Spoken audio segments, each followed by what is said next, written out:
बिस्मिल्लाहिर्रहमानिर्रहीम। अस्सलाम वालेकुम नाज़रीन, आप यूट्यूब चैनल देख रहे हैं। मैं इमरान खान हूँ। बलूचिस्तान से जो इतलात आ रही हैं वो अच्छी नहीं है।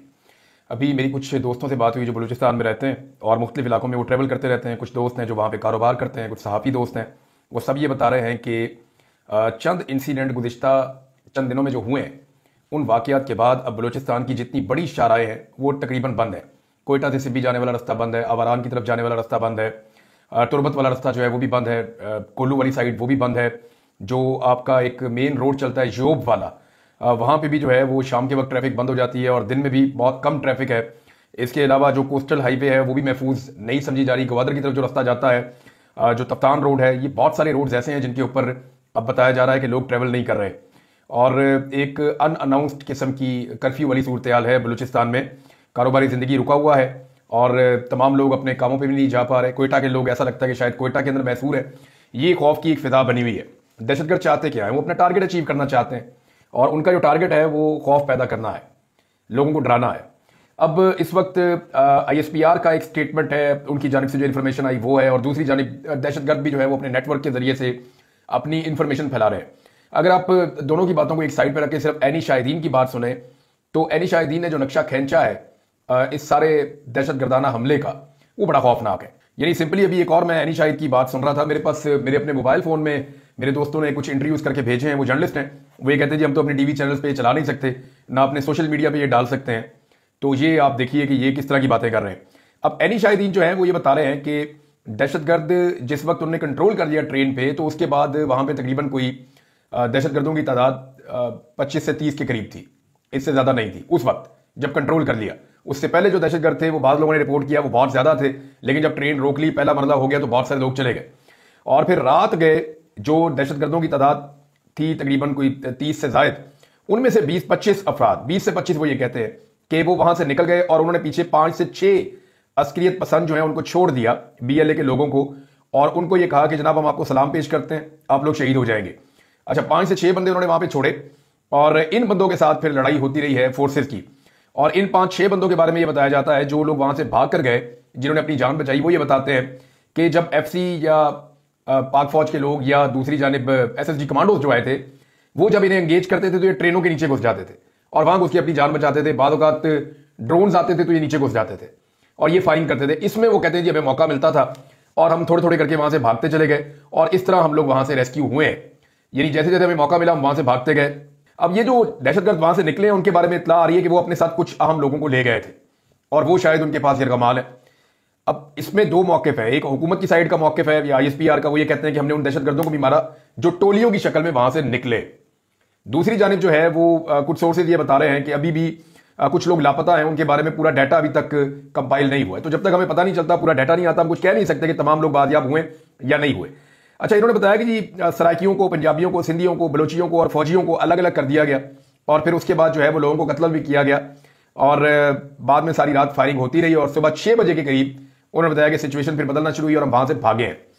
अब नाजरीन, यहाँ पे जो पॉलिटिकल क़यादत है उसका बड़ा इंपॉर्टेंट रोल है। ख्वाजा साद रफीक साहब का स्टेटमेंट आया एक, और ख्वाजा साद रफीक साहब ने कुछ होश के नाखून लिए हैं। ये उन सियासतदानों में थोड़े से चीज़ों को हकीकत की नज़र से भी देख लेते हैं। तो ख्वाजा साद रफीक ने कहा कि जाफर एक्सप्रेस सानिया रियासत के सर पर मुसल्लत खतरे का सायरन है। बलोच एरिया आतिश फिशां बन चुका है। रियासत से नाराज अनासर की औलादें पाकिस्तान दुश्मनों के हत्थे चढ़ चुकी हैं। अब मामला यह है कि पाकिस्तान दुश्मनों के हत्थे उनको चढ़ने किसने दिया? ये मौका तो था और ये बार बार मौका था कि उन लोगों को मनाकर मेन धारे में लाया जाता। मेरी जिन भी बलोच लोगों से बात हो रही है वो कह रहे हैं जी हमें ऐसा लगता है कि हमें धकेला जा रहा है पहाड़ों की जानिब, हमें ऐसा लगता है कि हमें धकेला जा रहा है और शायद ये रियासत हमें हथियार पकड़ाना चाहती है, हम कलम पकड़ना चाहते हैं, हम काम करना चाहते हैं, नौकरियां करना चाहते हैं, अपनी जिंदगी पुरअमन तरीके से गुजारना चाहते हैं, हम अपने हकूक लेना चाहते हैं, हम सियासत करना चाहते हैं, अपना मैंडेट जो है उसका एहतराम चाहते हैं। तो हम तो रूल ऑफ लॉ के मुताबिक जिंदगी गुजारना चाहते हैं, लेकिन यहां पे हमें ऐसा लगता है कि पहाड़ों की तरफ जानबूझकर धकेला जा रहा है। ये सूरत हाल वहां के लोग इसका शिकवा करते हैं और ये अब से नहीं कर रहे, बड़े लंबे अरसे से कर रहे हैं। अब डॉक्टर अब्दुल मालिक बलोच साहब ने बताया कि जब उनकी हुकूमत थी 2013 में, उनको नवाज शरीफ साहब ने एक मुआहदे के तहत 2.5 साल के लिए उनको, और फिर कहा था कि 2.5 साल के लिए हमारा वज़ीर आला आ जाएगा। तो जो डॉक्टर अब्दुल मालिक बलोच साहब हैं वो कहते हैं जी, तो मुझे उस वक्त की एस्टेब्लिशमेंट ने कहा जी कि, और सियासतदानों ने भी बैठ के मुज़ाकरात किए जाए, ये जो लोग पहाड़ों में चले गए हैं या जो BLA के लोग हैं या जो शिद्दत पसंद हैं, इनके साथ मुज़ाकरात किए जाए, अलहदगी पसंदों को किसी बात पे लाया जाए। वो कहते हैं जी हमारे 2 मुतालबात थे जो मेरे सामने रखे गए। मैं गया, वो 2 मुतालबात लेकर मैंने जाके उनसे बात की कि एक आईने पाकिस्तान को मान लो, दूसरा, पाकिस्तान की सिक्योरिटी को चैलेंज मत करो। तो उन्होंने दोनों बातों पे हामी भर ली और उनकी जानिब से कोई बहुत बड़ी डिमांड नहीं थी। वो स्कूल्स मांग रहे थे, नौकरियां मांग रहे थे, कॉलेजेस मांग रहे थे, यानी एजुकेशन का और नौकरियों का हक वो मांग रहे थे। तो उन्होंने कहा इतनी बड़ी बात नहीं थी। मैंने वापस आकर कहा कि इसका एक बड़ा हिस्सा तो मैं बतौर वजीर आला भी कर सकता हूं, तो हमें आगे बढ़ना चाहिए। लेकिन उस वक्त उन्होंने कहा जी कि जनरल राहील शरीफ थे आर्मी चीफ, और कुछ एजेंसियां भी उन्होंने कहा जी साथ बैठी हुई थी। तो वो कहते हैं जब मैं वापस आया और मैं बहुत खुश था और उनकी टीम को भी बताया, जनरल राहील शरीफ की, और सबको मैंने आगाह किया। लेकिन यहां एस्टेब्लिशमेंट में एक स्कूल ऑफ थॉट मौजूद है और उस वक्त भी था जिसने कहा कि हम इनको एलिमिनेट कर देंगे, यानी हम इनको मार देंगे, आप बेफिक्र हो जाएं, हम इनसे निमट लेंगे। तो अब उन्होंने कहा जी कि उस वक्त की बात और है, तब मैंने काफी हद तक बात बना दी थी। अब ये मामला चले गए नौजवानों के हाथ में, और ये जिन नौजवानों के हाथ में चले गए हैं वो कंट्रोलेबल उस तरह से नहीं है जैसे पहले मैं उनसे बातचीत करके आ गया था। ये जनाब अब्दुल मालिक बलोच साहब ने ये बात बताई है। शौकत बसरा साहब जो पाकिस्तान तहरीक इंसाफ से हैं, उन्होंने एक स्टेटमेंट दिया इस मौके की मुनासबत से। शौकत बसरा साहब कहते हैं कि बलूचिस्तान में इतने बड़े साने के बाद बजाय इसके कि सिक्योरिटी इदारे अपनी नाकामी का जायजा लें कि आखिर दहशतगर्द एक पूरी ट्रेन को हाईजैक करने में कैसे कामयाब हो गए, मिलिट्री एस्टेब्लिशमेंट और इसकी मुसल्लत करदा कठपुतली हुकूमत का सारा फोकस इमरान खान और तहरीक इंसाफ को दबाने पर है। अब नाज़रीन, बलूचिस्तान की सूरत हाल जो है वो बहुत अजीब है। यानी उसका अगर आप एक लाइन के अंदर जायजा लें तो वो ये है कि बलूचिस्तान एक बहुत अमीर इलाका है।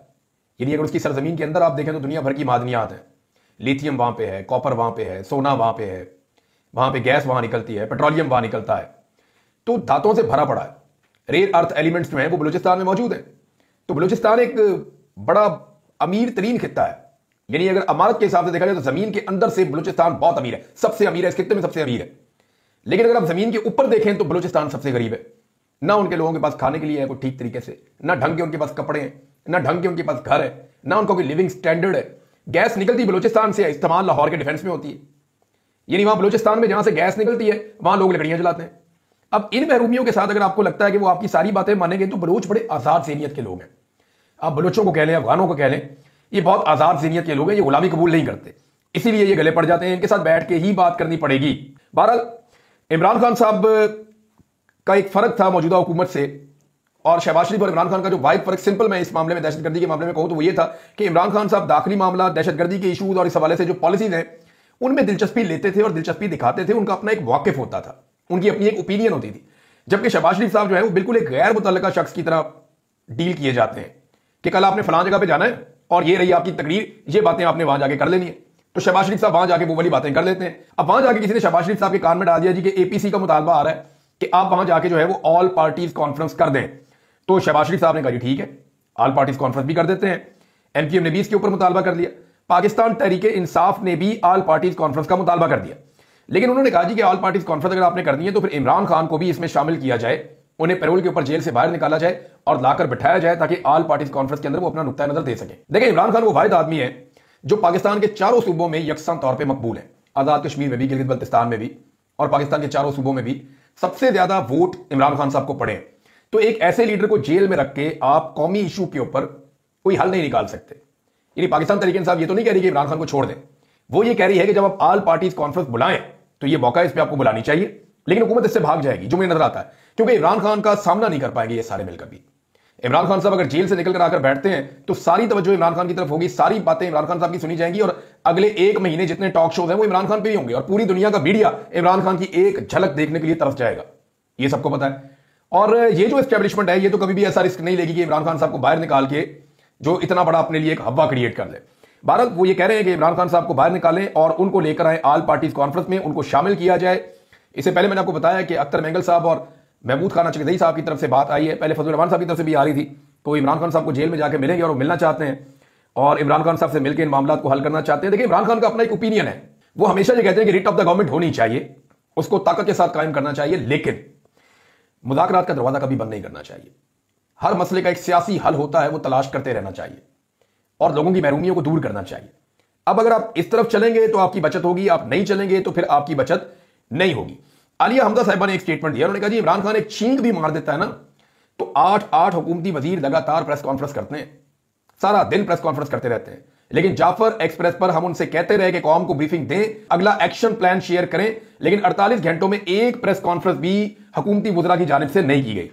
देखिए, जहां पे प्रेस कॉन्फ्रेंस करनी होती है वहां पे इन्होंने नहीं की और जहां पे नहीं करनी होती वहां पे ये 8-8, 10-10 प्रेस कॉन्फ्रेंसें सारे वजीर इकट्ठे होकर करना शुरू कर देते हैं।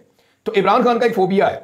अब मैं ये देख रहा था कि जैसे ही ये इंसिडेंट हुआ है तो हुकूमत ने इसको एक अपॉर्चुनिटी के तौर पे लिया है कि इसमें भी किसी तरह जो है वो पाकिस्तान तहरीक इंसाफ को फंसा दो, पाकिस्तान तहरीक इंसाफ को एंगेज कर दो, किसी तरह उनको सजाएं दे दो, उनको जेलों में भर दो, दहशतगर्दों से देखी जाएगी जो होगा सो होगा।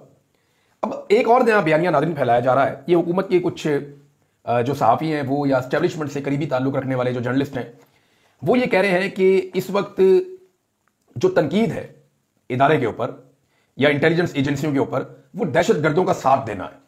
नहीं जी, ऐसा तो नहीं हो सकता। दहशतगर्दों का साथ देना को बंदूकें उठा के चल पड़े दहशतगर्दों के साथ? भाई सवाल सिंपल है कि इतना बड़ा दहशतगर्दी का हमला हो गया, इंटेलिजेंस फेलियर है या नहीं है?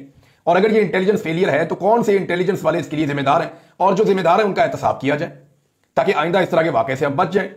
यानी सियासतदान का हमने एहतसाब करना है, पुलिस वाले का हमने एहतसाब करना है, ब्यूरोक्रेट का हमने एहतसाब करना है, हर तबके का हमने एहतसाब करना है, लेकिन जो जिम्मेदार है एजेंसियों का हमने कभी एहतसाब नहीं करना, इनको पूछना ही नहीं है, जो मर्जी करें। मामला यह है कि ये एक नेग्लिजेंस है और यहां पे एक बहुत बड़ी मिस्टेक है कि इतना बड़ा इंसिडेंट हो गया और इंटेलिजेंस एजेंसीज का फेलियर हो गया, तो इसके ऊपर सवाल उठाना किसी किस्म की गद्दारी या बगावत नहीं हो सकती, पूरी दुनिया में उठाए जाते हैं। हत्ता कि जब डोनाल्ड ट्रंप के ऊपर अटैक हुआ तो अमेरिका के अंदर कोई भी ऐसा छोटा बड़ा इंसिडेंट हो जाता है तो वो अपनी एजेंसीज को अकाउंटेबल करते हैं, उनसे सख्त सवालात करते हैं, उन्हें लाकर कटहरे में खड़ा करते हैं। क्या पाकिस्तान में हो सकता है कि DGISI को बुला के कौमी असेंबली में सख्त सवालात किए जाएं? क्या ये हो सकता है कि DG मिलिट्री इंटेलिजेंस को बुला के सख्त सवालात किए जाएं? इवन यहां पे तो जो IB का DG है उसको बुला के सख्त सवालात नहीं किए जा सकते असेंबली के अंदर। अमेरिका में ये होता है, बरतानिया में ये होता है, जिन मुल्कों के हम मसाले देते हैं वहां पर यह सारा कुछ होता है, लेकिन यहां पाकिस्तान में ऐसा नहीं होता। नईम लोधी साहब जनरल है रिटायर, उन्होंने बड़ी दिलचस्प बात की है। इससे पहले एक ऐसी बात जो है सरवर बारी साहब ने भी की थी। जितने भी दिमाग पाकिस्तानी बन के सोच रहे हैं ना, जितने लोगों को थोड़ी समझ है और वो कॉमन सेंस से काम ले रहे हैं, वो एक ही बात कर रहे हैं सारे के सारे लोग कि होश के नाखून ले लो। जैसे ख्वाजा साद रफीक ने बात की है, जैसे डॉक्टर अब्दुल मालिक बलोच ने बात की है, जैसे अख्तर मेंगल ने बात की है, जैसे महमूद खान अचकजई ने बात की है, जैसे असद कैसर ने बात की है, जैसे शेर अफजल मरवत साहब ने बात की है। ये सारे लोग ये कह रहे हैं कि होश के नाखून लो, रेत की तरह हाथ से फिसलती जा रही हैं चीजें आपके। आज बलूचिस्तान की सड़कों के ऊपर हूं का आलम है, शाहराहों के ऊपर से लोग गुजरने से डर रहे हैं, ट्रेन के अंदर लोग महफूज नहीं है, सड़कों पे लोग महफूज नहीं है, वजीर महफूज नहीं है। ये आते हैं आकर चेक पोस्टों पे और थानों पे हमले करते हैं और असला लेकर चले जाते हैं। अंदाजा कीजिए आप। और पूरे बलूचिस्तान के अंदर जितनी आपकी बलोच बेल्ट है वहां पे BLA के लिए हमदर्दियां पैदा हो रही हैं लोगों के दिलों में, क्योंकि लोगों के मैंडेट का एहतराम ही नहीं किया गया। अब नईम लोधी साहब कहते हैं कि क्या कोई बचाव का रास्ता मौजूद है? जी हां, बिल्कुल मौजूद है। कोई मानने को तैयार नहीं कि इस गंद में मुल्क को हम सब ने मिलकर धकेला है। सबको तौबा तायब होना पड़ेगा, मिलकर बैठना पड़ेगा। इमरान खान, नवाज शरीफ और जरदारी साहिबान को एक दूसरे का मैंडेट मानना होगा, आइन की बिगड़ी सूरत को दोबारा संवारना होगा, हर इदारे को वापस अपने काम पर पूरी तवज्जो देना होगी, एक ग्रैंड डायलॉग के बाद आइंदा का लायामल बनाना होगा। किसी को माइनस ना पहले किया जा सका ना ही अब मुमकिन है। जितनी जल्द ये बात समझ लें उतना ही बेहतर है और तबाही का सफर खत्म करके तरक्की का सफर शुरू हो सकता है। ये जनाब नईम लोधी साहब ने भी एक सेन अप्रोच के साथ बेहतर बात की है। अब नाज़रीन, एक और चीज पर मुझे हैरत होती है, ये हमारे सहाफी दोस्त भी करते हैं, बहुत सारे और लोग भी करते हैं, और मीडिया भी ये पूरा का पूरा इसी काम पे लगा होता है, एस्टेब्लिशमेंट भी यही करती है कि जब भी कभी खैबर पख्तूनख्वा में हमला होता है ना कोई, तो वहां की सूबाई हुकूमत पे जिम्मेदारी डालते हैं, गंडापुर जिम्मेदार है जी, वो काम नहीं कर रहा। खैबर पख्तूनख्वा में कोई भी दहशतगर्दी का वाकया हो तो गंडापुर जिम्मेदार है जी।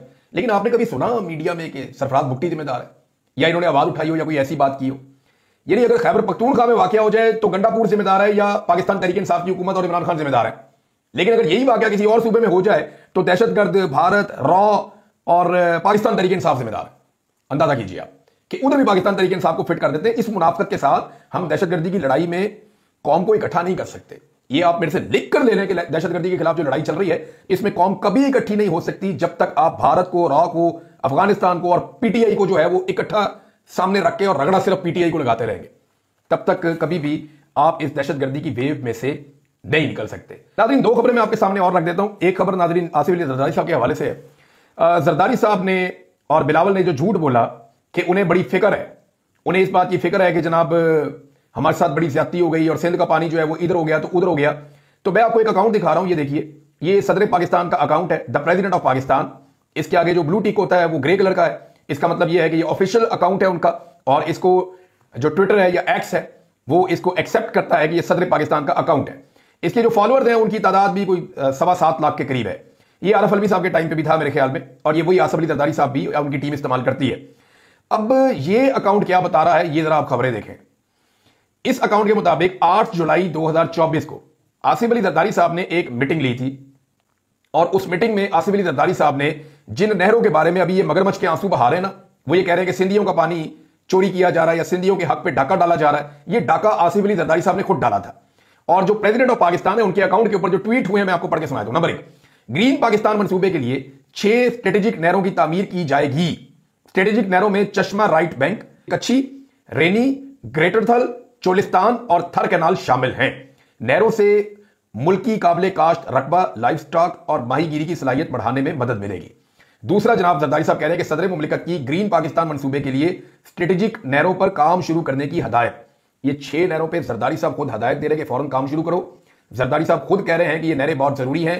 जरदारी साहब के पैगाम में नहरों के नाम मौजूद हैं और बाकायदा ब्रीफिंग लेके जरदारी साहब ने इसके ऊपर हुक्म दिया था 8 जुलाई 2024 को। फिर कहते हैं पानी का दरिया रोकने के लिए स्ट्रेटेजिक नहरों की कंक्रीट लाइनिंग की जाएगी। तो जरदारी साहब ने जनाब नहरों के हवाले से ये वीडियो भी है जनाब, ये उनके अपने अकाउंट पे लगी हुई है। बहुत खुश हैं आसिफ अली जरदारी, उनके साथ मोहसिन नकवी, उनके साथ जो है कुछ यूनिफॉर्म में फौजी अफसरान बैठे हुए हैं और उनके साथ कोई एक ब्यूरोक्रेट बैठा हुआ है। तो जनाब इन्होंने तो खुद सिंध का पानी दिया। वो सही कहते हैं, क्या नाम है उनका, उमर अयूब साहब जो अपोजिशन लीडर है, वो कहते हैं ना कि ये बाप बेटे ने मिलकर सिंधियों का पानी बेच दिया है। सिंध का जो किसान है उसको इन्होंने मारा है। द प्रेसिडेंट ऑफ पाकिस्तान का जो अपना ऑफिशियल अकाउंट है वो ये सारी कहानी सुना रहा है, कोई और क्या सुनाएगा। नाज़रीन, तलाल चौधरी साहब ने इनकी आप काबिलियत चेक करें। इधर आप काबिलियत चेक करें, पहले आपको मैं स्टेटमेंट पढ़ के सुनाऊंगा, फिर आपको बताऊंगा कि ये करते क्या है। काबिलियत चेक करें। जो लोग कहते हैं कि वजारत दाखिला का काम नजर नहीं आता, क्या मोहसिन नकवी साहब कुर्सी से चिमटे रहे? आप काम देखें ना, जो अंडरपास 2 साल में बनता है वो 40 दिन में बन जाता है। लो जी, वजीर दाखिला का काम अंडरपास बनाना है। ये इनकी टोटल अकल है, ये इनकी टोटल जहानत है और ये इनकी एडमिनिस्ट्रेशन की और गवर्नेंस की समझ है। और भाई वजीर दाखिला पाकिस्तान का वजीर दाखिला है, अमनो अमान के मामलात हैं और चीजें करनी है, ये एक सिटी मेयर का काम होता है या वहां का जो ब्यूरोक्रेट है डीसी है ये उसका काम है। जो वहां का लोकल बॉडीज का नुमाइंदा है ये उसका काम है कि अंडरपास बन रहा है, कोई पुल बन रहा है, कोई सड़क बन रही है, कोई तामीर हो रही है, कोई पार्क बन रहा है, वो ये उनके काम है। मोहसिन नकवी वजीर दाखिला पाकिस्तान का, फॉर गॉड से कि वजीर दाखिला अंडरपासेस बनाएगा, ये इतनी इनकी अकल है बस। वो इमरान खान ने ठीक कहा था, एक तो इनको अकल ही नहीं है, ऊपर से ये पढ़ते भी नहीं, कोशिश भी नहीं करते, पढ़े लिखे भी नहीं है। अब तक के लिए इतने, अपना ख्याल रखिएगा, अपने चैनल का भी अल्लाह हाफ़िज़।